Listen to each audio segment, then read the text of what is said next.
Hello, thank you so much for your time, everyone, wherever you are, especially for our guests this evening. We have Ashry Sallatu, also known as Gego, who is now sitting in Jakarta, who just arrived from Amsterdam a couple of weeks ago. And then we have Salvatus, who's now sitting in Quezon City, Philippines, and also Mayumi Hirano, also in Quezon City, and Gerome Soriano in Manila, Philippines, and also Kanade Yagi in Japan, in Saitama. So welcome to the event as part of the launching of Riwanua. Actually, I'm going to introduce what Riwanua is. That Riwanua was started in 2018 as actually as an idea, as an idea, and also as a very simple hanging space in a library in Jakarta and in Makassar. And then later in 2021, learning from the pandemic situation that to face all the tough situation, it requires of working together and sharing resources. And then finally, we bring Riwanua as a concrete idea to have a space in Makassar. It's enough space to do many things, and it's enough space to do many things with the plans to do several projects. And now it's situated in a housing complex close from the Protocol Road in Makassar. It is situated in Tamalandria. And then while we still keep maintaining the space in Jakarta. So let's say that we have a space in Makassar, but also the previous space in Jakarta is still being maintained. And then what Riwanua is, it's a cooperative. It's founded by activists, researchers, also art and cultural practitioners. This project initiative, we work to produce and disseminate experience, knowledge through various ways, cross-disciplinary practices, conversation and dialogue. Just like now, this is we call it talks and conversation, and research studies, creative work, production and presentation, archiving and documentation, residency program, exhibition, film screening, publishing, and also we provide physical and digital library. So this evening event is actually part of this launching that we started in December 5th, last Sunday. And then there are a couple of events from talks, workshop, and also a hangout session. And this evening is a conversation about time and space sharing. We call Sedekah. Our guests, we have two guests actually, who are Ashry Sallatu, also known as Gego.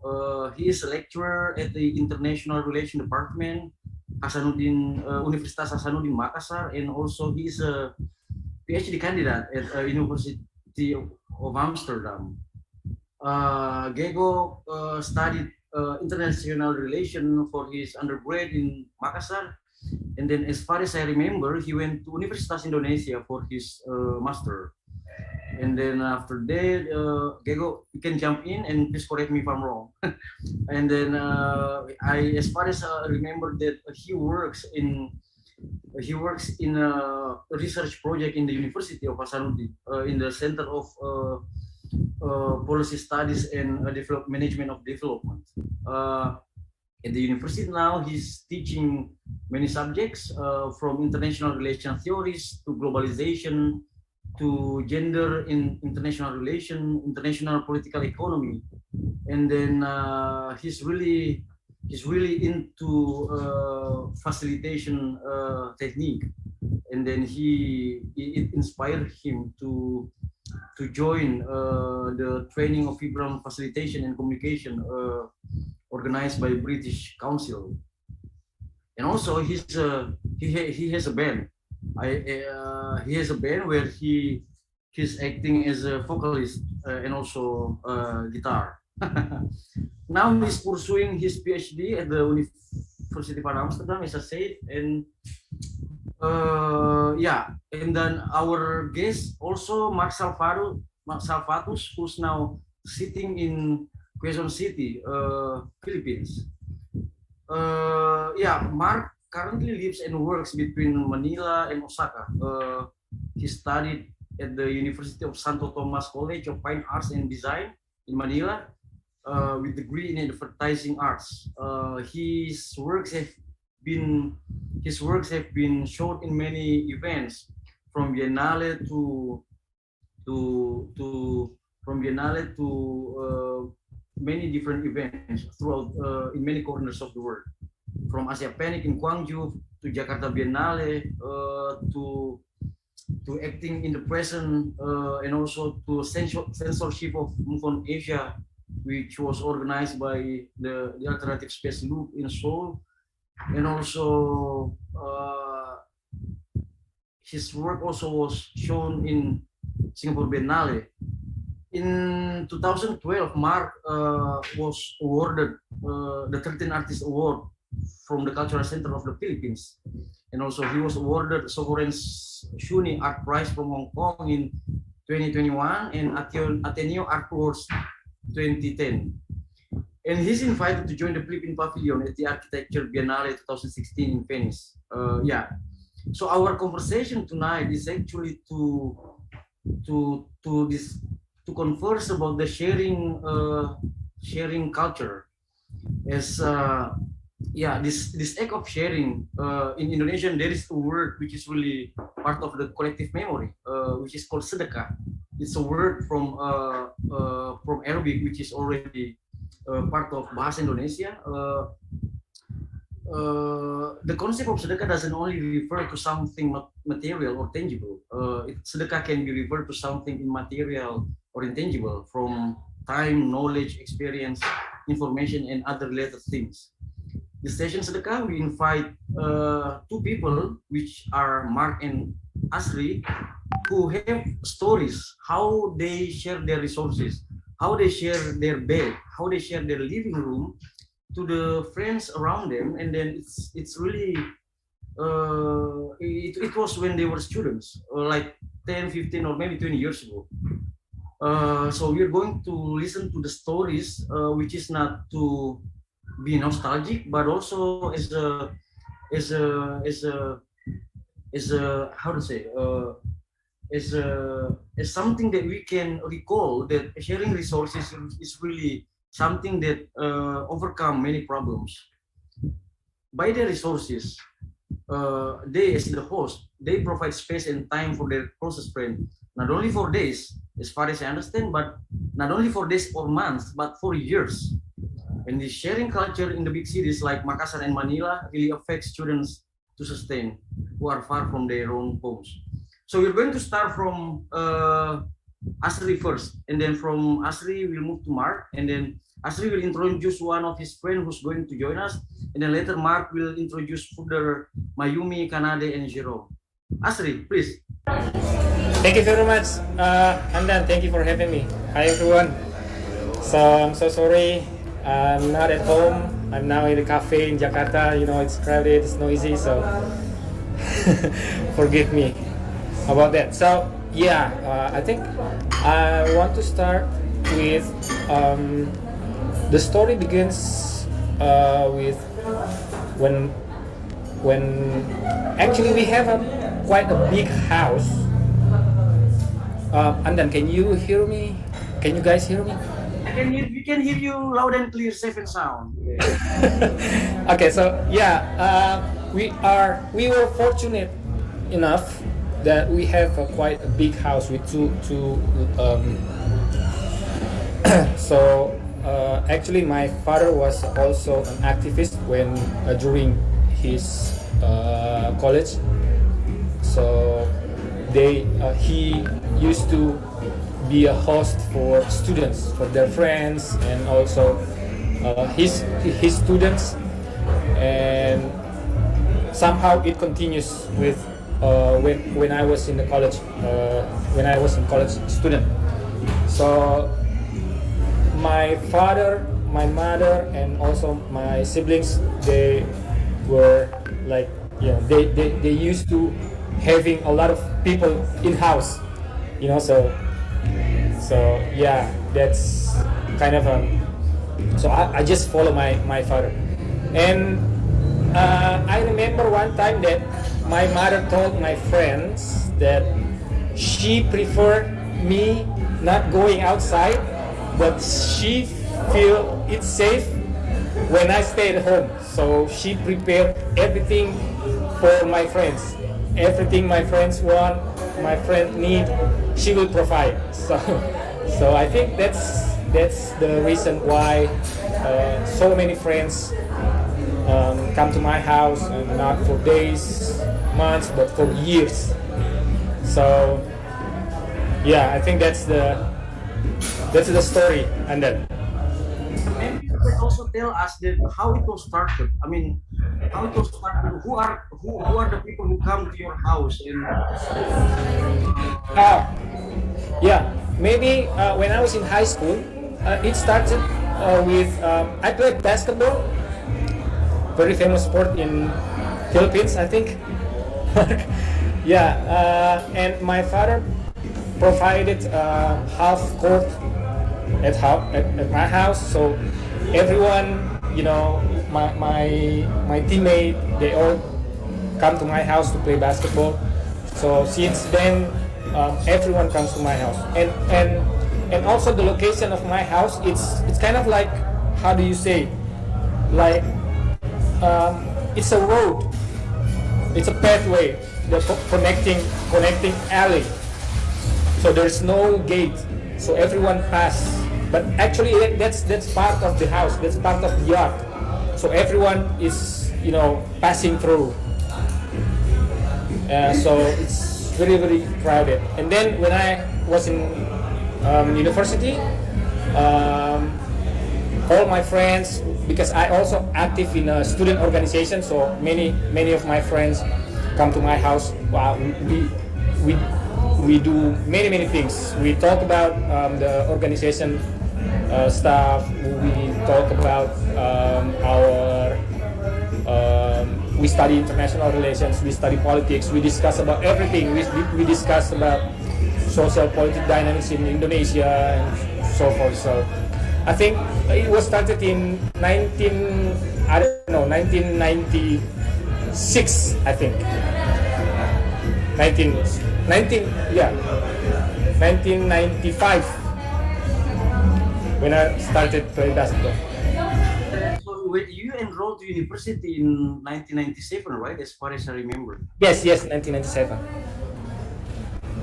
So yeah, Ashry's friend who's also participating us now, Andri Alimuddin, just joined, and Yeah. Ashry will introduce him later.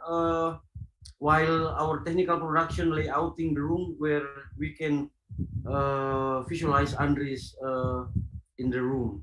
So I'm going to move to Mark. Please, Mark, start your session, and then we can start from by introducing Mayumi, Kanade, and Jerome. Mark.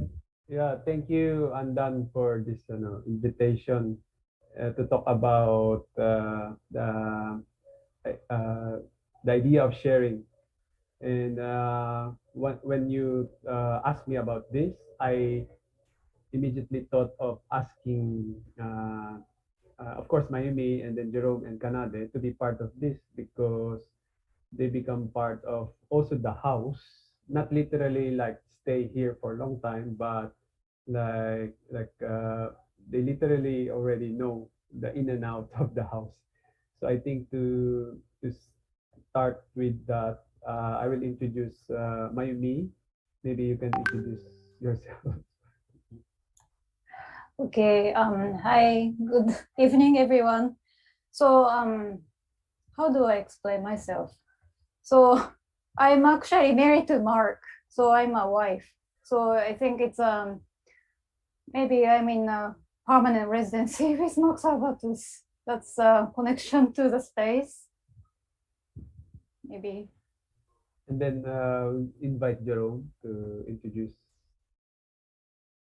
Hello, so I'm Gerome. I work with Mayumi as with Lord Editor, and sometimes, no, when they are not in the country, like when they are traveling, like when they went to, maybe when Mark went to Sundsbeck and Mayumi was somewhere else, I'm the one who keeps the house.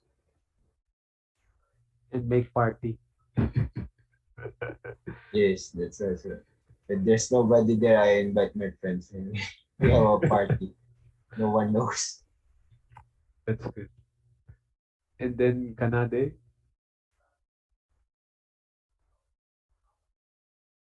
Hello.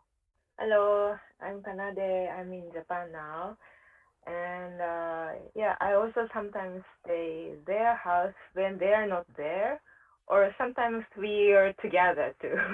So when they are there, and then I can stay there also, and then they are not there, I stay there. Maybe switching with Jerome. When I stay there, Jerome is not there. Was not there. So I think I made my project in their house in 2017. I stayed there for 3 months, and in 2018 I stayed there for 4 months. And then both time I did some research, and then I made some projects in their house. Yeah. Thank you, Kanade. As maybe we can continue the discussion later about staying in the house and the idea of taking care. It's like not rotation, but taking turns of taking care of the house. But I want to also maybe mention that I'm not from Quezon City or Manila. So I grew up in the countryside in the south of Manila. And I think it can connect with the tradition or lifestyle when I was growing up in my hometown in Lukban, where we have like a not tradition, but as like a concept of open house.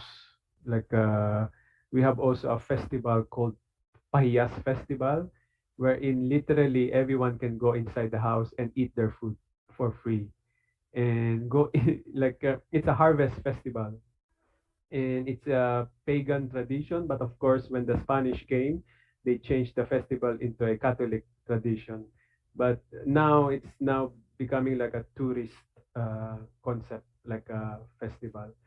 So but I moved to Manila to study, and I think the concept of living in another house like dormitory or apartment with other students also have this idea of sharing. Like I lived in an dormitory apartment when I was in the university, and then through this kind of like living with others, I think it becomes natural for me to live with others too, because in this house it this house started also as a house for artists, like senior artists. So I kind of took over there's a collective in Philippines called Tutok Karapatan, and they are activists, and they are mostly focusing on the human rights uh, in the in the during the Macapagal Arroyo regime. So I was the younger artist who always go here for meetings. Then eventually, when some of the artists move out, I took over one of the rooms. So and then eventually, when the other artists left, so some street artists also take over. So it's always changing this space. And then now got the chance to take over the whole place. And when Mayumi and I met in Japan, when I went back here, we thought of, well, let's maybe open up the space for others to. Now it's like becoming like almost every day there's people here. So we have to transition in another place where and I can have my own space also. But still we use this space for some events or projects. Then we thought of more intimate usage of the home. So that's why we thought of Load na Dito, which is like a on and off program, not really a permanent, or not like very, it's temporal. So it only uses the space if we need it.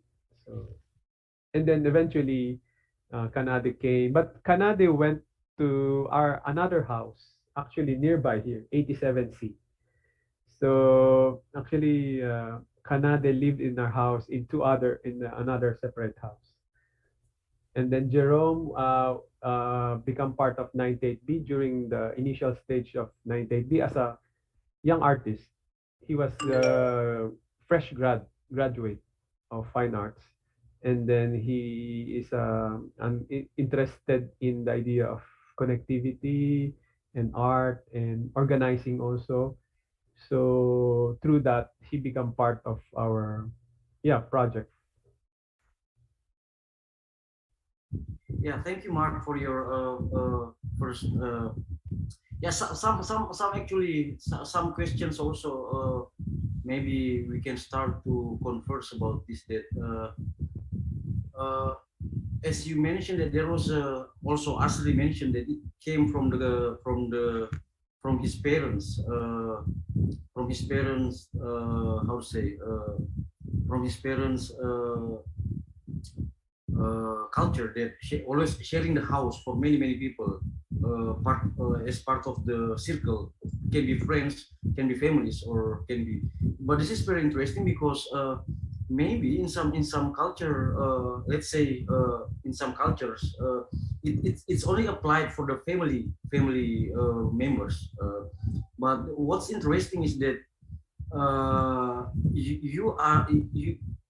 the people who join and participate and then come to your house, hanging out, not only for days, even not months, but years, are the people who are not actually part of your, biologically not part of your family, but really friends. So that's how you extend a family. You create a new family which is nothing to do with biologically, but socially and then culturally.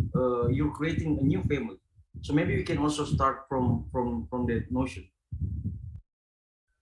Maybe Ashry can start. Yeah, thank you, Andan. We have Kak Andri Alimudin here. He used to also live for quite some times in my house. So how many years he lived there? I don't know. I don't remember. Maybe Kak Andri still remember. So very long. Maybe you can turn on your video, Kanade, so we can see you. So many of my friends are from outside of Makassar city.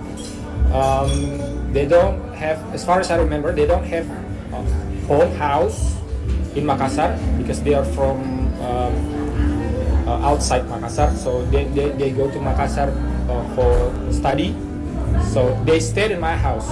Some of them, like I still remember, like 5 or 7 years they stayed in my house. So I share, like I said to them, I share you everything, but not my underwear and not my deodorant and not my toothbrush. Everything else you can use it. So yeah. Actually, basically there are 3 things that you don't share: underwear, deodorant, and then toothbrush. And toothbrush. Okay. It's healthy. It's healthy. Yeah. Yeah, my computer, I don't have it. I have no privacy. Like, yeah. So, but I really like it. That was my good times during my college. So, yeah. You can hear from Andres because he's also in another Zoom. Maybe he can also make such kind of testimony how he stayed at your place, Ashry, for quite some times. Andre. Okay. Okay, thank you, Andan. I have to apologize for 2 things, I think. First, I'm so sorry, my English is bad. Secondly, I don't know whether what I'm to share is relevant or not. And the third, sorry, I cannot join until the end of this meeting because I have another Zoom class. For this session, what I can share is matters or why or what makes me interested in doing activities at the house of my brother Ashry Sallatu, or as we family called Gego. Maybe to answer this question is important to place it in the context of what happened, or in other words, what kind of socio-political context that prompt me or drive me and maybe some of my other friends to join and gather at Gego's house, Ashry Sallatu's house in second Kakatua, right? And also a question about social base which I came from. So let me start from the latter.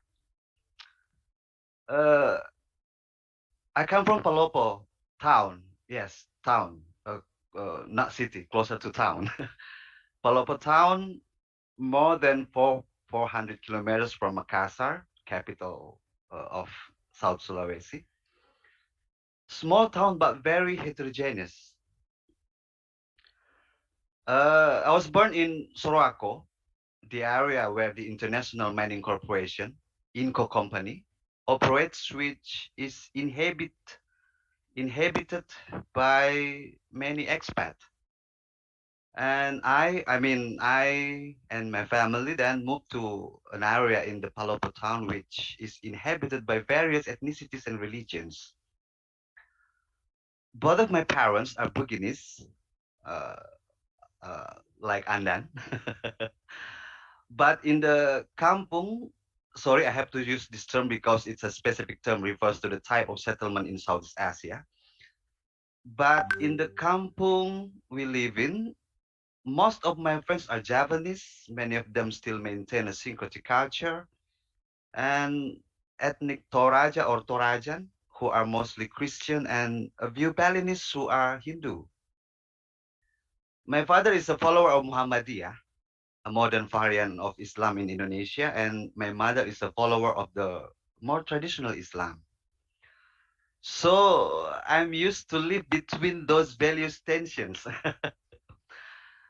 I also have a hobby of reading, a hobby that brought me to know many things that helped me to overcome or transcend my primordial and parochial tendencies. In short, I'm closer to the urban and cosmopolite worldview. This is one thing I have in common with Gego and many other friends who join in Second Kakatua. We share common values, common worldview.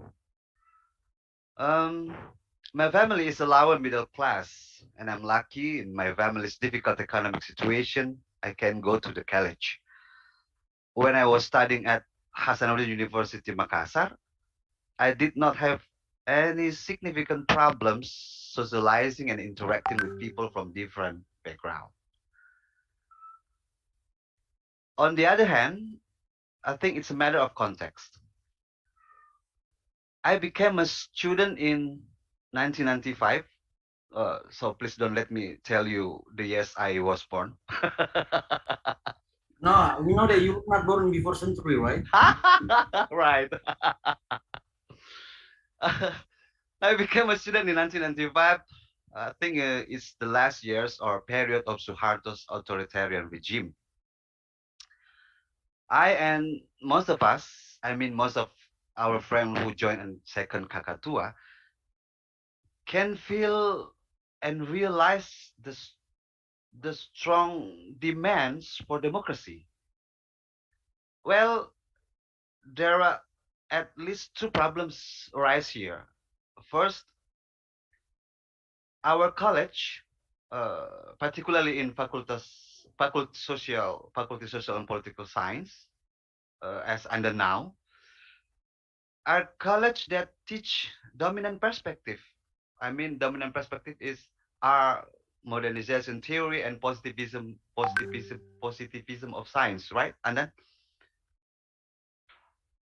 Uh, I and most of us, our friend, are worried and tend to dissatisfied with both because we see that both are ideology of science that produce discourse that legitimize the regime at the time. Weeks or months, but even years. And also Okay. this culture of hosting people, this culture of hosting people in Makassar or in many cities in Indonesia are still happening up until now. So maybe we can go to Mark how to give us a big picture of how Philippines culture of sharing resources and living rooms. Yeah, please, Mark. Maybe thinking about like the idea of as I mentioned before in the context of my hometown, especially because I can maybe associate directly with that when I was growing up until now, is the idea of this festival because I grew up in a agricultural place. Like everyone is their living, their main source of living is through agriculture, and maybe I think the agriculture can be connected to an open resources also, like sharing the field, sharing the house, sharing where people present their food, especially with this context of the festival, which is harvest festival, and then sharing to everyone the harvest of the summer. So I think it's not only sharing the house itself, but also the openness of people to share what they have, and then creating a form of community. But this is also interesting because it's only done once a year during summer. But this festival can also connect to the everyday lives of the people or the inhabitants of my hometown. So, but because I know that Philippines is almost similar to Indonesia with many islands, and with the different culture of each islands also have their own way of how to share these resources. So I think with the idea of because some of the houses are built not only for single family, it is also some mostly built with few rooms for other family to share with. Like here, like even the grandparent, I mean, in most Asian countries, I'm sure that different generations lives in one family, in one household. So I think it's organic or the idea also of I think also, but now it's changing because of going out or looking for more opportunities in other places. So I think it also can create more tension when people are leaving. So, and also as Andre mentioned about like he's coming from not the main capital, like me, like for example, I'm not coming from the city. So the city becomes also a place where you want to look for others to maybe connect and to be confused maybe also with others. So it's an interesting maybe like yeah, maybe we can also ask Jerome because he is from Manila, and maybe the how he grew up is also different on how is this idea of sharing is for him as a city person. Yeah. So I grew up in Manila, so the culture where Mark said that like during festivals you can enter anybody's house and like everybody knows everyone. and you're invited to eat, and even they will insist that you should eat. And then they will insist even to, okay, here are more food you bring back to your home. So it's very generous in the province during the festivals. Even not during the festivals, like when I was younger, my parents always left us in the province with my cousins. So even like just arriving there, like our aunts and uncles would always have gifts or like will welcome us. So versus when in the city, like the territories, the boundaries are more pronounced. Like I would play with my neighbors when I was young, but I cannot really enter their house anytime. Yeah, unlike in the province, even my friends there, I can just enter their house anytime and maybe just get water in the refrigerator without asking. So it's automatic. But in the city, it's more like the boundaries are more set. So for me, it was surprising also, like living with Mark and Mayumi when when they are here in Manila. So it's very surprising that it's possible to have like very familial relationship with people you don't really know at first. Thank you, Jerome. And because Jerome and I are from this context of Philippines, and I would like to know how about Japan, like for Mayumi and Kanade, and you've been living here for quite some time too. Like, what are the differences, maybe similarities, or the nuances that you observe or you experience about this idea of culture of sharing in Japan? Kanade, would you like to start first? Okay. I said I'm in Saitama, and then this is my parents' house, and I grew up here. And Saitama is close to Tokyo, north of Tokyo, and 1 hour from Tokyo by train. And this town or this city is almost the residential area. And I cannot say it's city, it's residential area. We don't have culture, we don't have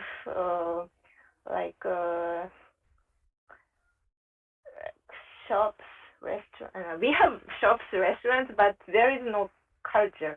When we want to see exhibition, we want or theater play, we have to go to Tokyo. So I grew up here, and then there is no idea like someone sharing a house for everyone, and it's also Japanese common character. We are not really open to other people. We don't open our house to other people. I guess so. Actually, at least around my family, we don't do that. So I haven't experienced this kind of things until when I visited in Southeast Asia, like Indonesia or Manila. In Japan, I didn't have this kind of experiences during while I was university student, or I didn't have this kind of experience. But maybe Mayumi is different.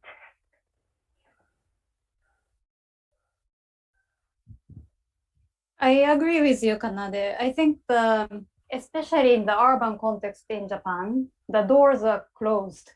So we don't usually let people come in. But like traditional houses in Japan, the entrance is big. and there's usually a like a seat, like a structure embedded in the house. So that's where they sit, but they don't really take off the shoes and go up to the house. So I think there is a front and back. It's a very, culturally ingrained. But in the case of my family, my father really likes to drink. So he would not like let anyone stay in the house for a long duration of time, but he likes to invite people to come and drink. So I had fun when there are people visiting the house, and they usually give me money, because they're drunk. So I kind of enjoyed. But at the same time, I saw my mom cleaning, like dealing with a lot of dishes. So I grew up seeing both sides. And so I don't mind having people come over, and I enjoy having, but I also know what comes after that. And, we deal with it all around. And after I grew up, started to work, I work for art industry, and the work is very precarious. So everywhere I went, my job contract was very short. So I was never able to imagine myself staying in one place for a long time. So naturally, I think my dwelling became a temporal place for me as well. So there was no need for me to close it to the public, because it was just a transitional space. So if there is anyone else who needs a place to stay, I would open up the door and they stay with us. And I was actually sharing the house with another woman who was in the same situation with me. So it's like a community of temporary workers. And I think that kind of shaped my way of understanding the house. It's temporal. So I wasn't so surprised how Mark would have people, different people in his house in Manila. I think I was living also in a similar way. Thank you, Mayumi. I want to get back to Ashry or Gego. Do you still? I'm pretty sure that you still maintain the relation with all the people who came to your house to stay for years, and then when you interact or when you meet them, and then what kind of relation they now become? What kind of relation that you maintain up until now? It's kind of like a brotherhood, or like in a working relations, or even into something else. Maybe you can tell us more about it. How do you maintain the relation up until now with because as far as I understand, because now you've been living in Netherlands for many months, and then the house in Kakatuatu. Kakatuatu is the address of where Ashry's house is located. What about now? Is it that the house is still there? They become like a place to hang out of people, of your younger brothers to stay and to come. Oh, actually, the house is sold. It's someone else's now. It's no longer our house. It was sold back in 2008. So yeah, we still maintain the relationship. I think I prefer to call the relationship with all my friends as a brotherhood, because we've been living together for quite some time, 7 or 8 years. It's kind of funny because when I married in 2007, it's weird because for many years I sleep with 7 or 10 or 15 of my friends in one room, and now I have to live with my wife. I sleep with my wife only. I was like, where are my friends? I used to sleep with my friends. It's kind of funny. And yeah, we maintain our communication through social media, WhatsApp group, something like that. And it's quite challenging to maintain the communication because I'm the only one who is working in the university now. They all working in like Andri now living in Jakarta, and some of them living in Bandung, other areas in South Sulawesi. So yeah, we maintain our communication with only with social media, through social media. Yeah, thank you. Mayumi mentioned about locking the door. This is really interesting also to elaborate more this that the concept of locking and unlock the doors I've been living here in Makassar in my mother's-in-law house, and then they never lock. I've been here like more than 10 years. The door is never locked. I mean, it doesn't have a lock. The concept of locking the door is not part of the it's not part of the concept of the housing living in the house. How did you ever also lock? How do you see this, Mark? That locking and unlocking the doors in terms of hosting people? Yeah, so sometimes I forgot to lock the door and then wake up in the morning, it's still okay. So so I think it's safe. So but of course it's not a good thing, especially maybe in the context of Manila. But we lock the door. But like Jerome and Kanade have keys. So they we let them use whenever they want to use it. Sometimes when we are away, and then it's interesting because we build a trust for long time. So I think this kind of like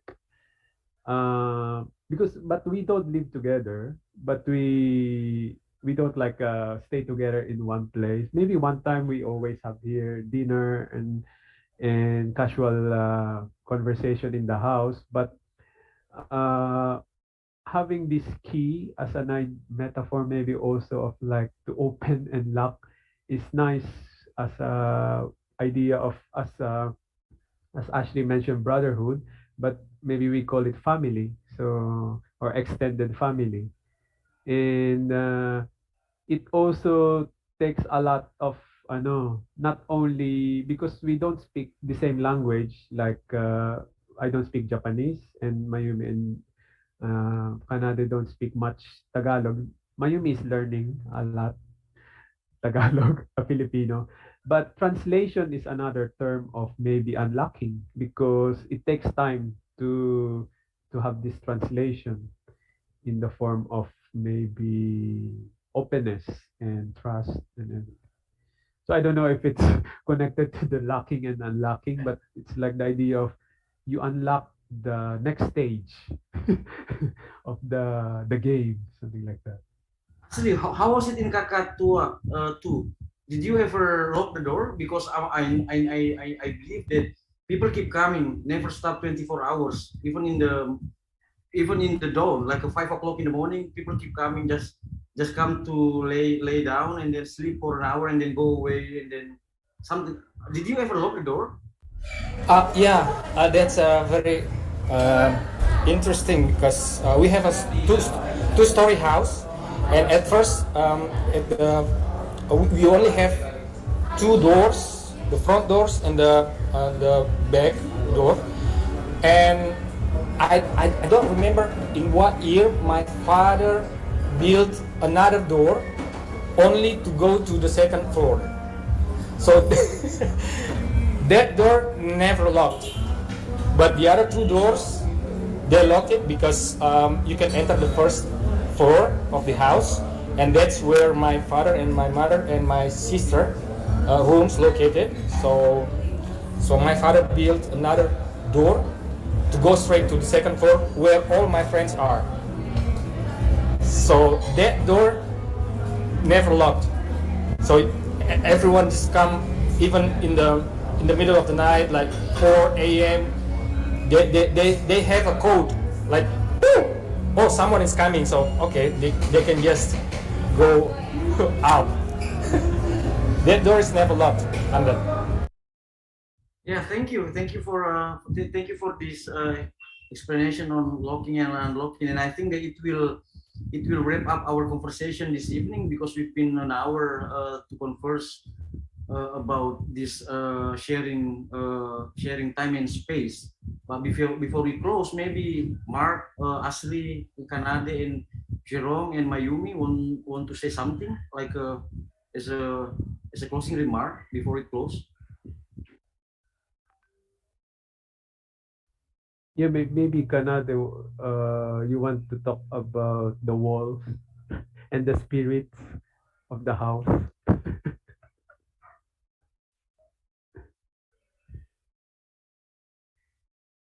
I don't know if I talk about the war.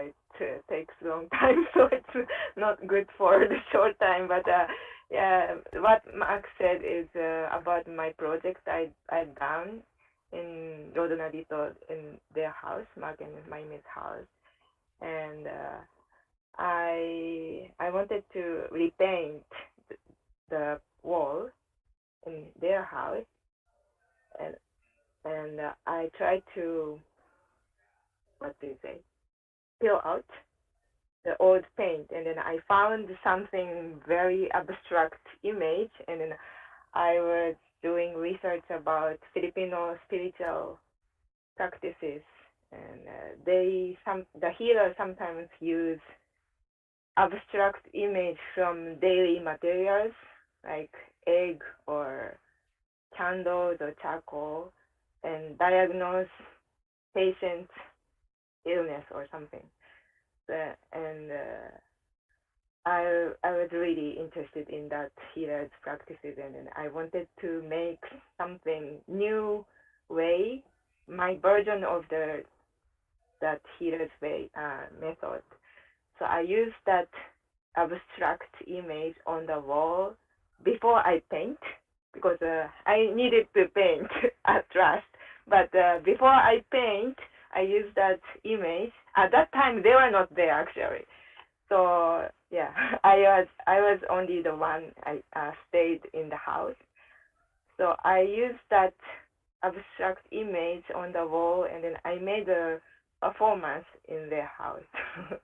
I invite people around, neighbors, or not neighbors. I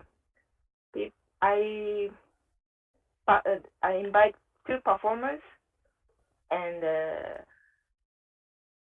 they are like actor and actors, but they are also play as a healer using that image. So yeah, I made a performance there, and then after the performance, I painted their wall, totally white, white. Yeah, I painted. That's it. And then Mark is really fine after you painted. Is it, Mark? Yeah, very fine. And now it's this Yoji. And then maybe I want to invite Jerome because he also organized or invite some events or activities here in the house. Like usually he hosted some of the artists who come, like who are drunk, and we have many stories about that. And Jerome is the best host for drunk artists. I cannot remember stories about drunk artists, but maybe one interesting story is that we had a Vietnamese resident before, and so the house is 3 floors. So the first floor there is a garage. So we opened it while she was making a plaster sculpture, and then the kids from the nearby school, they pass by and they get curious and they ask questions.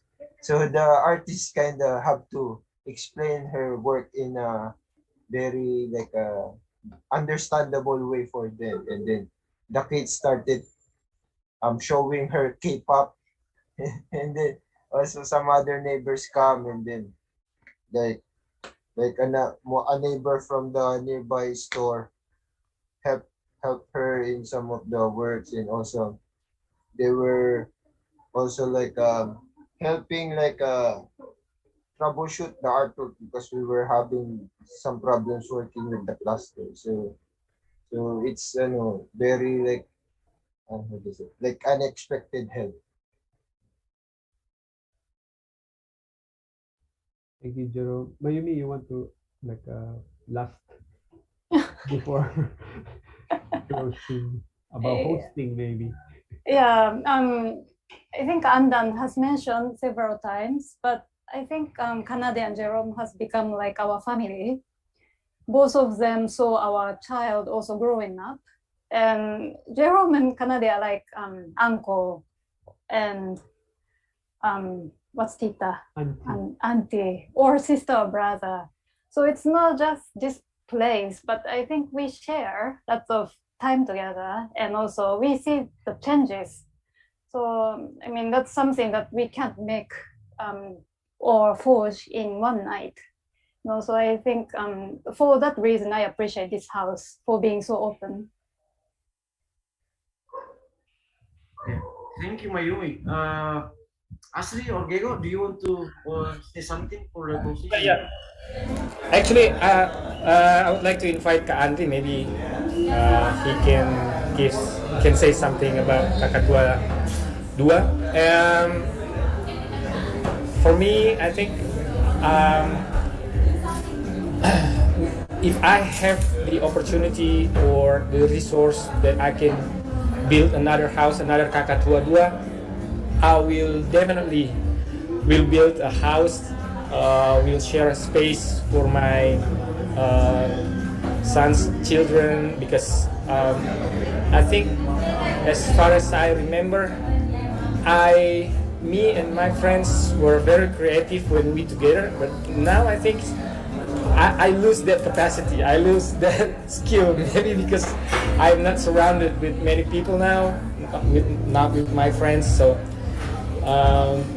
it's good, it's better to have space where we share many things, like what I had in Kakatua Dua. So yeah, I think that's all. And then thank you for having me and sharing this story. I hope Kak Andri still with us and can say something. Hello, Andri, do you want to say something before we close the session? I think he's in another Zoom. Okay, that's okay. Yeah, thank you so much, everyone, for your time. And also, I think this conversation is not ended here, especially on the concept of locking and unlocking. Maybe someday we can elaborate more on this conversation on this concept of locking and unlocking. Maybe into something, we don't know. So let's just keep in touch. And thank you so much also for Nugrahan Salim and Riwanua